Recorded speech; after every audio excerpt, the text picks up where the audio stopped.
Hai hordoftoota keenya jirtu nagaa keessanii nageenyi waaqayyo isiniif haa baay'atu. Akkam jirtu nagaa keessanii nuti jirra nagaa keenya akkam jiruuf jireenya hunduu bareeda. Nagaa keessanii jirtu nuti jirra fayyaa keenyadha. Jiruuf jireenyi bareeda.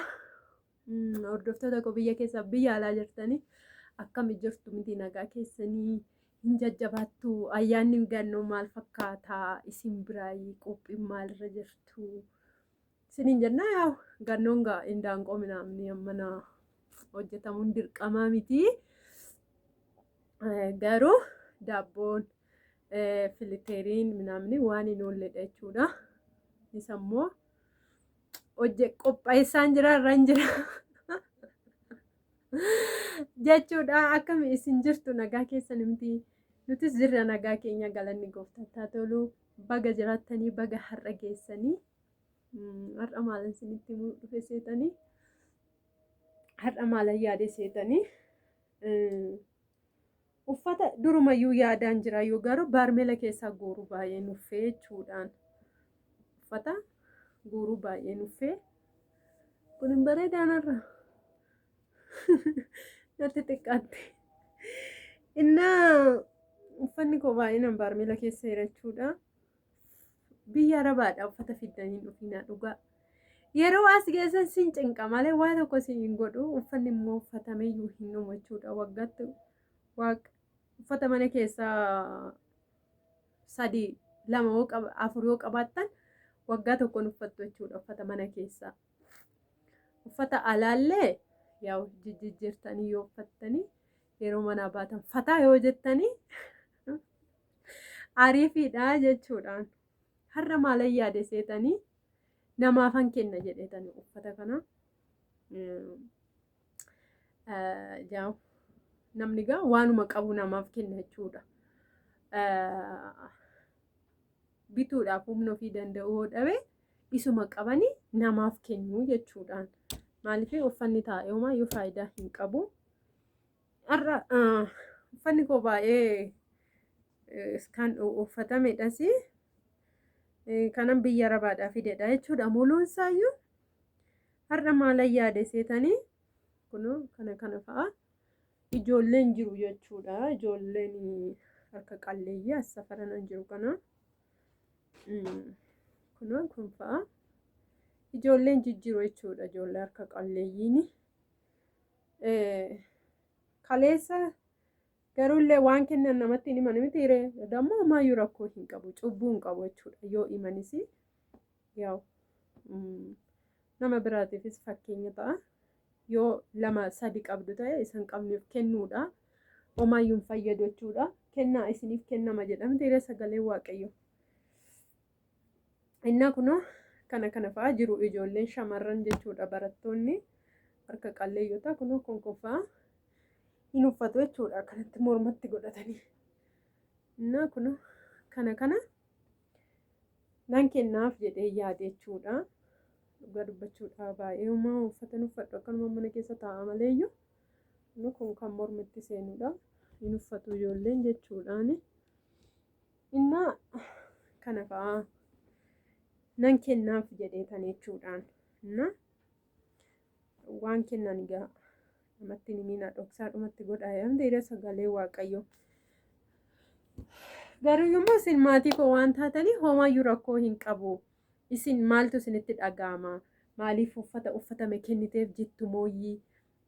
Baga kenniteef jettu mooyyii? Isti maallaan jettu?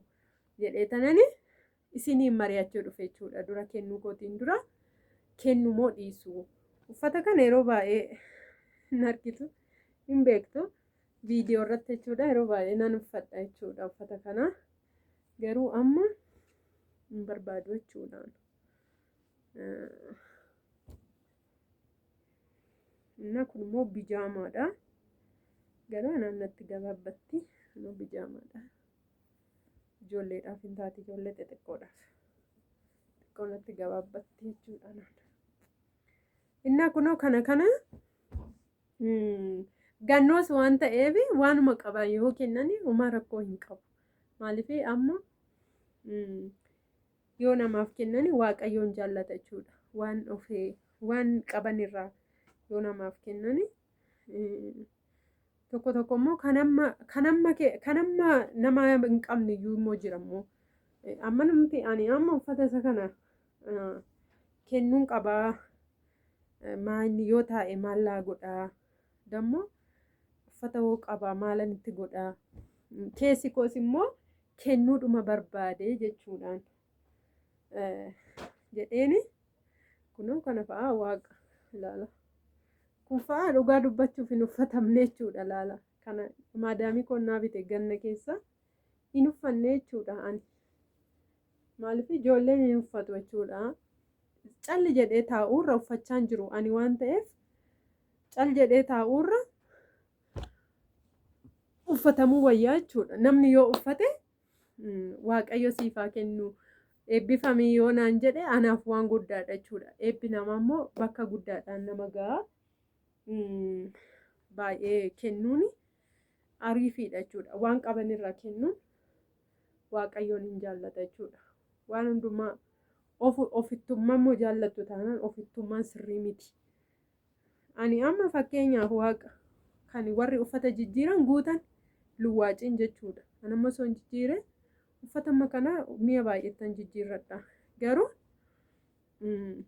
wanti kennuu caalu hin jiru wanti eebba waaqayyoo caalu immoo hin jiru jechuudha biyya lafaa kanarra እና kanaafuu kototni maallaa godhaan mi'a birriidhaan nan bitadha waan ta'eef amma ayyaanas waan ta'eef ayyaana irratti ijoollee warra nuu gadi jiranii warra harka qallayyotaa yoollee binnee kennuufii dadhabne isuma qabnurra kennuufii qabna jechuudhaan kana fa'aa nan kennaaf jechuudha laala garuu yeroon kennu viidiyoo hin waraabu maaliif namni jaallachuu dhiisuu danda'a maaliif nu waraabdii kennitee namni biyya keenyaa waanuma xiqqoo gannana kennitee kenne jechuudhaaf nu waraabaa jirtii namaan jedhu jechuudhaan na kenne jechuu hin barbaanne jechuudha akkanumattan kennaaf jechuudha viidiyoo maaliif nama safaraas waan ta'aniif viidiyoo waraabuun barbaachisu jechuudha yeroon kennu kan amma peestaalatti godheen geessee kennaaf jechuudha kunoo kana fa'aa jaakeetti gurraacha kun surree fa'aa warri qabdani waaqa keessaa warri ijoolleen biyya arabaadhaa dhuftani kennaa ani dhugaa dubbachuuf of jajaa fi miti uffata koo baay'inaan namaafan kenna jechuudhaan dhugaa waaqa of jajuuf miti osoo hin taane bakka keessumti koo osoo namaaf waanan qabu kenne na gammada jechuudha keessi koo na kana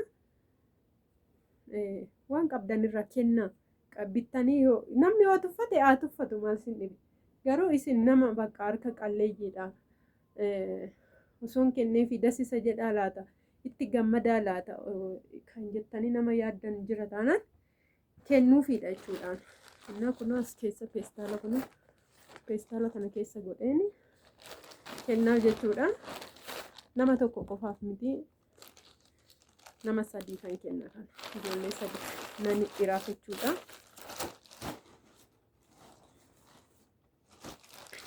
kana mucayyoo guddoo tokkotu jirti da'uu geesseetti baay'ee harka qalleettiidha jechuudha kun ishiidhaaf hin ta'a jedhee tanan yaada jechuudha furdaa waan ta'eef yeroo deessu fa'a hin ta'aaf uffattee mana yaalaa keessa soo deemte hin ta'aaf jechuudha baay'ee harka qalleetti waan taateef isheedhaaf kan kenna'een kana garaatti baatti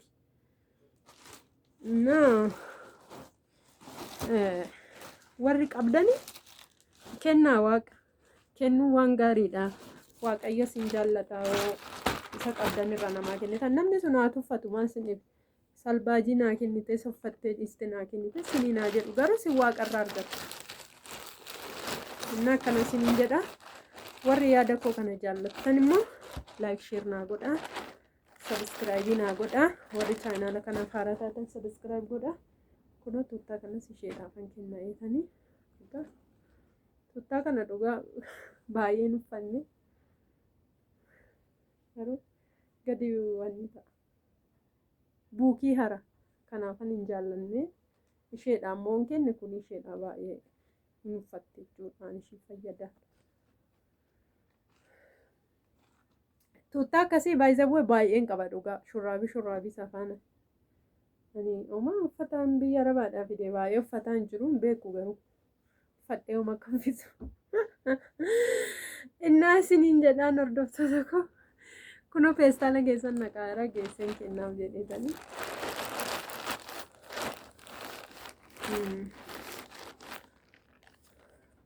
Kunoo shurraabii kana baay'inaan irratti naqatu uffannaan uffadheeru baay'ee. Innaa like share naa godhaa baay'een isin jaalladha baay'een isin kabajaa. Bye bye. Ciao.